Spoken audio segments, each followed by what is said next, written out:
Praise the lord. సర్వాధికారియు సర్వయుగములలో సజీవుడైన యేసుక్రీస్తు నామములో ఆయన చేతి నీడలో దాచబడిన వారందరికీ సమాధానము విస్తరించునుగాక. ఈ దినపు యేసయ్య జీవపు మాట 31వ కీర్తన 15వ చరణం.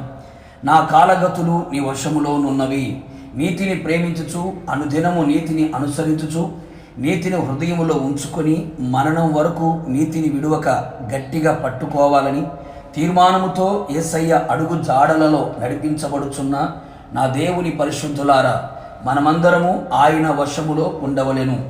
భక్తుడు ఎంతటి చక్కని మాట దేవునితో చెప్పుచున్నాడు, అంతటి ధైర్యముతో మనము కూడా చెప్పువారమై ఉందుము.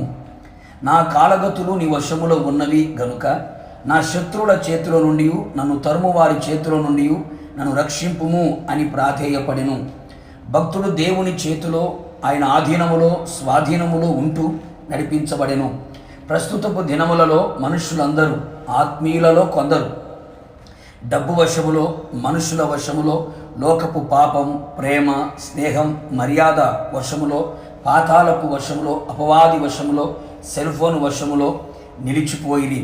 వాటి నుండి బయట పడలేని స్థితిలో ఊబిలో కూరుకొని పోయిరి. మనము దేవుని వశములో ఉండుట ఎంతైనా మనకు సురక్షితము. ఇంకా ఎవరి వశములో చేరినా నష్టపోవుట, నాశనమవుట ఖాయము. యోబు భక్తుడు దేవుని వశములో ఉన్నంత వరకు అన్ని విధాలుగా కాపుదల ఉండెను, అన్ని విషయములలో ఆశీర్వాదముగా కనబడెను. అపవాది వశములోనికి వెళ్ళాక సర్వమును కోల్పోయిన వాడై, నష్టపోయిన వాడై, భార్య చేత దూషించబడుతూ, స్నేహితులతో నిందించబడుచు, రోగి అయి దారుణమైన స్థితిలోకి వెళ్ళెను. కావున దేవుని చేత ప్రేమించబడుచున్న వారలారా, మనమందరము దేవుని పరిశుద్ధుడు వశములో ఉండునట్లు పరిశుద్ధులమై ఉందుము.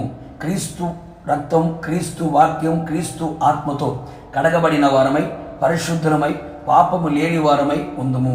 ఆయన పాదముల యొద్ద నిలిచి ఆయన ఉపదేశమును అంగీకరించదము. పాపులు పాతాళపు వశములో ఉందురు, పరిశుద్ధులు ఆయన వశములో ఉండి పరలోకమునకు చేరుదురు.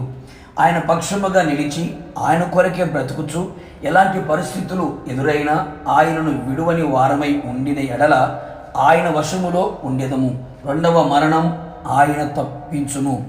ఇంకను ఆత్మచేత నింపబడిన వారమై, ఆత్మచేత నడిపించబడుచు, ఆత్మ వశములో ఉంటూ ఆత్మల భారముతో సేవ చేయుదము. పరలోకము గురించిన దర్శనము కలిగి ఉందము. ఆయన పోలిన సారూప్యమును కన్నులారా చూచుచు కడవలి రక్షణ పొందెదము. కావున నా దేవుని సన్నిధిలో యథార్థవంతులమై ఆయన వశములో ఉంటూ ఆయన రాకడలో ఆయనతో కూడా ఎత్తబడెదము. ప్రార్థన. అత్యంత కృపగలిగిన మా ప్రియ పరలోకపు తండ్రి, నీ పరిశుద్ధమైన పాదములకి కోటాని కోట్ల స్తుతులు స్తోత్రములు చెల్లించుచు ఉన్నాం. భక్తుడు దావీదు గారు సెలవిచ్చినట్లుగా మేము కూడా మీ వశములో చేరున్నట్లుగా, మీ వశములో ఉన్నట్లుగా కృప దయచేయండి. మీ రక్తము చేత, మీ వాక్యము చేత, మీ ఆత్మ చేత మమ్మల్ని కడిగి పరిశుద్ధపరిచి, పరిశుద్ధులమై పరిశుద్ధుడైన దేవా మీ వశములో చేర్చబడి మీ పాదముల చెంత నిలిచి మీ ఉపదేశం ఆలకించడానికి సహాయం చేయండి. ఎలాంటి పరిస్థితుల్లో కూడా మిమ్మల్ని విడిచిపెట్టక మీ పక్షమున చేరిన వారమై ప్రభ మీ వశములో ఉంటూ రెండవ మరణాన్ని తప్పించుకోవడానికి కృప దయచేయండి. ఎల్లప్పుడూ ఆత్మ వశములో ఉంటూ ఈ లోక మాలిన్యం అంటకుండా పరలోకాన్ని గురించిన దర్శనము కలిగిన వారమై నిరీక్షణతో ముందుకు సాగిపోవునట్లుగా కృప మెండుగా నిండుగా మా అందరికి దయచేసి మమ్మల్ని అందరినీ కూడా మీ వశములో ఉంచుకొని మీరు రాకడకు మమ్మల్ని అందరినీ సిద్ధపరచమని యేసు నామములో అడిగి పొందుకొని ఉన్నాము తండ్రి, ఆమేన్. నిశ్చయముగా మీరును మీ కుటుంబ సభ్యులందరూ ఆయన వశములోని ఉందురుగాక. God bless you.